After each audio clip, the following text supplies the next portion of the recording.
It's probably safe to say that reactions to the announcement of Star Wars Maul Shadow Lord were mixed. On the one hand, Maul's extended story arc was arguably the highlight of Star Wars The Clone Wars in its later seasons. Who wouldn't want a continuation of that story? On the other hand, did we really need yet another Star Wars series set in the era between Revenge of the Sith and A New Hope? Between Star Wars Rebels, Andor, and The Bad Batch, haven't we said all that needs to be said about this particular era? Are we ever going to get that new Jedi Order-focused answer to the Clone Wars we've all been clamoring for since The Force Awakens came out? It's probably best to come into the new series with tempered expectations. No, Shadow Lord doesn't exactly break new ground for the franchise in terms of setting or plot, but it gives us an even deeper dive with what has become one of Star Wars' most fascinating villains, and establishes a solid new supporting cast besides. There is a lot for Star Wars fans to like in Season 1. Hang on! And empires can be shattered. Maul Shadow Lord opens about a year after the events of The Clone Wars Season 7, which culminated with Sam Witwer's Maul battling Ahsoka Tano on Mandalore and escaping capture during the chaos of Order 66. The former Sith Lord has gone into hiding, seeing the rise of the Galactic Empire as an opportunity to both rebuild his shattered criminal empire and seek vengeance against those who wronged him. But is that all that motivates him? I will show you the galaxy for what it truly is. He may be the title character, but it should come as no surprise that Maul Shadow Lord isn't solely about Maul himself. To do otherwise would be misguided on the part of creator Dave Filoni and his team, given that we already know the broad strokes of where Maul's story is heading from here.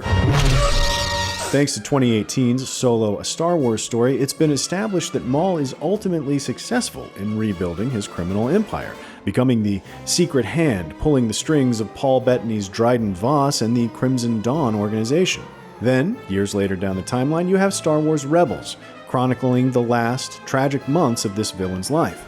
If Shadow Lord were only filling in the blanks of Maul's criminal career, it might not have enough to offer fans. That is where characters like Gideon Adlon's Jedi Padawan Devon Izara and Wagner Moura's Captain Brander Lawson helpfully step in. Shadow Lord is set almost entirely on the world of Janix, a neon-drenched cyberpunky planet that has so far managed to stay outside of the Empire's looming gaze. For Maul, Janix is a useful place to start rebuilding. For Devon, it's a world where she and her master, Dennis Haysbert's master Iko Diodaki, can lie low and plan their next move. For Lawson, it's a place to call home, and the worst thing that can happen to that home is for the Empire to suddenly pay a visit. The Empire may be our common enemy, but Maul will never be our ally. The series gets a lot of mileage out of exploring the constant push and pull between these characters and their conflicting desires. The show isn't just about Maul punishing his rivals and laying the foundation for a new criminal empire. For a guy like Maul, who's always been obsessed with mirroring Darth Sidious and acquiring his own Sith apprentice, Devon emerges as a desirable new piece on the playing board. The question becomes not just whether Maul can turn this headstrong young Jedi to the dark side, but how much he's willing to sacrifice in the process. His story may be written, but hers isn't. And that's where a lot of the dramatic weight in Season 1 stems from. As for Lawson, and more than Devon herself, he's the closest thing we have to an actual hero in this murky conflict. He's just a good cop trying to do the best he can for his city in a very tumultuous time for the galaxy. That said, Lawson has his own foibles and demons, so he never feels out of place in what is an overall very dark and bleak series. There are definitely some comparisons to be drawn between Shadow Lord and Andor in terms of the overall tone and the fact that one of the main characters is basically a beat cop operating under the Empire's thumb. But those comparisons only extend so far. Shadow Lord may be dark, but it doesn't shy away from the more fantastical elements of Star Wars in the way that its live-action cousin did. Their betrayal demands consequence, and that consequence requires a weapon.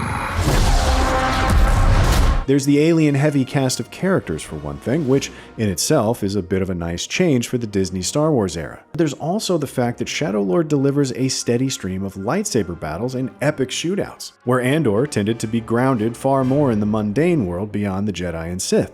The various trailers and clips released so far make it plain that Maul is all too happy to unsheath his laser sword and go to town on criminal scum and stormtroopers alike. These action scenes are often reason enough to tune in all on their own, especially early on, when the series is at its most straightforward and predictable. Seeing Maul unleash his fury on his enemies never gets old, especially when the fight scenes are this well done. Clone Wars fans will know that much of the franchise's best lightsaber choreography can be found in the animated realm, rather than in live action, and Shadow Lord continues that proud trend. The Emperor wants you dead. The series really goes to town once the Empire shows up, and the Inquisitors pay a visit to Janix. Shadow Lord is a real looker as far as Star Wars animation goes. If anything, it highlights just how far these projects have come from the early seasons of the Clone Wars, which don't exactly hold up well in the animation department. Contrast between those clunky seasons and the fluid, detailed animation on display here is quite something. Nor is it just the detail that impresses, but the dynamic lighting and the watercolor-like texture that permeates so much of Janix and its inhabitants. Visually, some of the most memorable scenes come when Maul is playing the part of a Zen martial arts master, practicing his lightsaber moves with surprising grace, or pouring tea to kick off a heart-to-heart palaver. Shadow Lord also sounds great, thanks to both a rock-solid voice cast and the incredible score by Kiner Music. When it comes to the former, it goes without saying that Witwer's Maul steals the show in every scene in which he appears. Witwer has truly made the character his own over the years, which is no easy feat considering that Maul was originally voiced by the great Peter Serafinowicz. His Maul is a complex bundle of seething rage, sage wisdom, and the occasional emotional breakdown. His vocal energy is unmatched, which isn't to say the rest of the cast don't get their moments to shine. I master the Force, and the Force serves me. Adlon strikes a nice balance with Devon, painting a convincing portrait of a haggard Jedi on the run who might just have the potential to slip into darkness. Is this what our future holds? Always running. Moura's Lawson is equal parts enigmatic and likable, and there are several supporting characters who really stand out. Richard Ayoade's Two Boots is one of the more memorable droid sidekicks of the Disney era, as is David W. Collins' manic spybot. There's also Chris Diamantopoulos as a rival crime boss turned ally in Ludi Vario. Musically, the series easily rivals the best that Star Wars animation has to offer. Composer Kevin Kiner and his siblings have built a strong band combining traditional Star Wars motifs and instrumentation with electronic elements and a generally more haunting and melancholic feel. At times, Shadow Lord feels like the Star Wars equivalent of Blade Runner, and that's as much thanks to the ethereal score as anything else. Clearly, Shadow Lord has a lot going for it, but it's not all rosy for this Clone Wars spin-off. As much as the series works to ensure it isn't just filling in the blanks of Maul's saga, but is instead telling a meaningful story, it does struggle at times. The early episodes are a bit too straightforward and predictable for their own good, relying mostly on the dynamic action to carry things along as Maul begins his campaign of destruction and slaughter. It's only after the Imperial characters arrive and the plot pivots around them that the series really settles into a better groove.